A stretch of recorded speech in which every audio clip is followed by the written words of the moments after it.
औज़ुबिल्लाहिमिनश्शैतानिर्रजीम बिस्मिल्लाहिर्रहमानिर्रहीम। प्यारे बच्चों, अस्सलाम वालेकुम। उम्मीद है बेटा आप खैरियत से होंगे। बेटा ये लेसन हमारा आज का, इसको हम इनको कंप्लीट करने जा रहे हैं। जमायत छठी है, मज़मून उर्दू है, मौजू है हमारा क़वाबली वाला। इसके सवालात जवाबात भी हैं और चंद एक इसके बीच में रह गया हमें ये पेज हाफ, तो ये भी हम पढ़ लेंगे। इसके साथ में बाद में हम बोर्ड की तरफ जाएंगे।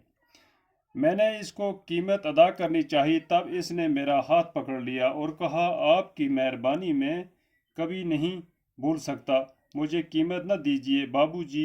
मुन्नी जैसी मेरी भी बेटी है, इसलिए मैं इसके लिए मेवे लाता था, मैं यहाँ सौदा बेचने नहीं आता था। इतना कहकर उसने कुर्ते के अंदर से एक मैले कागज़ की पुड़िया निकाली। बड़ी एहतियात से पुड़िया खोलकर मेरे सामने रख दी। इस कागज़ पर एक छोटे से हाथ का निशान था। अपनी बेटी की इस निशानी को छाती से लगाकर रहमत इतनी दूर मेवे बेचने कलकत्ता आता था, ये देखकर मेरी आंखों में आंसू आ गए। मैंने इसी वक्त मुन्नी को अंदर से बुलाया।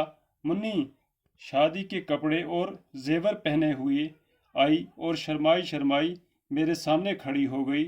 इसको देखकर काबली और घबरा सा गया और बात भी न कर सका।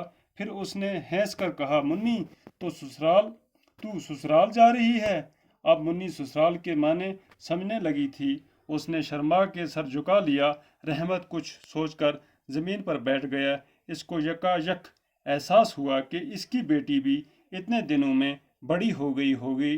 उन 8 बरसों में इसका क्या हुआ, कौन जाने। वो इसकी याद में खो गया। ये था बेटा रविंद्रनाथ टैगोर का, जिसने ये लिखे थे ये नसर। तो अब हम बोर्ड की तरफ जाते हैं। सवालात व जवाबात हैं इसके। सवाल नंबर 1 है, मुन्नी ने बाबूजी से नौकर की क्या शिकायत की। मुन्नी थी, इसने बाबूजी से नौकर की क्या शिकायत की। तो इसका जवाब है, बाबूजी सबूदा मेरा नौकर कौवे को का कहता है। तो ये कहा। तो दूसरा सवाल है, काबली वाले का हौलिया कैसा था। काबली वाले के कंधे पर मेवे का थैला और हाथ में अंगूरों की पटोरी, मोटे कपड़े का ढेला डाला कुर्ता था। सवाल नंबर 3, मुन्नी की माँ मुन्नी को किस बात पर डांट रही थी। इसका जवाब है, मुन्नी की माँ उससे डांट कर पूछ रही थी कि तूने इससे अठानी क्यों ली। सवाल नंबर 4, कौबली वाले को जेल क्यों भेजा गया। इसका जवाब है, कौबली वाले ने एक चपरासी पर छुरी से हमला किया था। इस बात पर कौबली वाले को जेल भेजाया गया। सवाल नंबर 5, कौबली वाले के पास अपनी बेटी की क्या निशानी थी, कि उसकी क्या निशानी थी। जवाब है, कौबली वाले के पास एक कागज़ पर एक छोटे से हाथ का निशान अपनी बेटी की निशानी थी। सवाल नंबर 6, मुन्नी को देखकर कौबली वाले को क्या याद आया। इसका जवाब है, मुन्नी को देखकर एहसास हुआ कि इसकी बेटी भी इतने दिनों में बड़ी हो गई होगी। सवाल नंबर 3 है, खाली जगहों को इन अल्फाज से पुर कीजिए जो सबक में इस्तेमाल हुए हैं। ये खाली जगह हैं, इनको पुर करना है। नंबर 1 है, मैंने मुन्नी का डैश डैश दूर करने के लिए इसको अंदर बुलाया, खौफ। खाली जगह में खौफ आएगा। नंबर 2 है, मुन्नी का कौबली वाले से किशमिश लेने पर डैश डैश न हुई, राजी। खाली जगह पे राजी आएगा। नंबर 3, मैं कमरे में बैठ के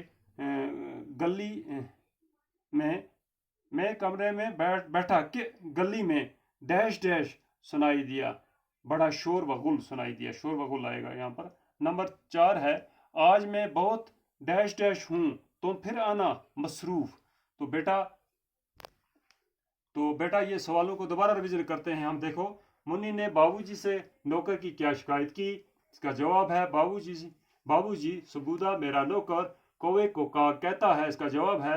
सवाल नंबर 2 है, कौबली वाले का होलिया कैसा था।